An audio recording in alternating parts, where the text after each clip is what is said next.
មកស្ទឹងឬជ្រឹងពួនយំឆ្លងដល់ជំរំចំការក្រូចស្រីវារួតប្រឹងរីកទទួលកវីខ្លាយតែរូបស្រីមិនឃើញแทงត្រា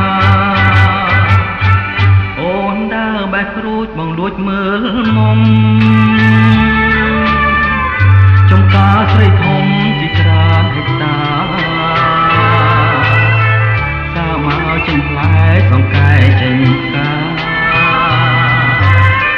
ដូចណាប់ចិន្តាឲ្យជួបកវីតវត្តត្រឹមក្រហមដាំងខ្ញុំការពីរូបមុំគ្រប់ពេញវ័យអូនចង់ទឹកលើទៀនបងថ្មីបងឡើងស្មារតីប្រុសស្រីល្អណាស់រឿងបាត់ដំបងចងចិត្តខ្ញុំហើយនឹងសង្កែអើយគុំហូរបញ្ច្រាំងសូមលោកមេបាមីញាក្មេងចាស់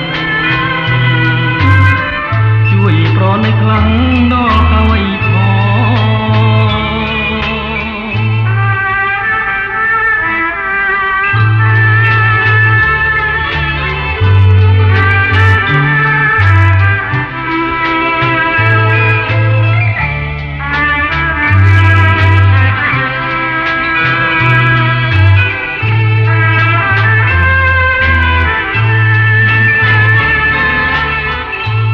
វត្តតាមឹមក្រហមដាំងខ្ញុំការពីរូបមុំក្រពុំពេញវ័យអូនចង់ទឹកលើទៀនបង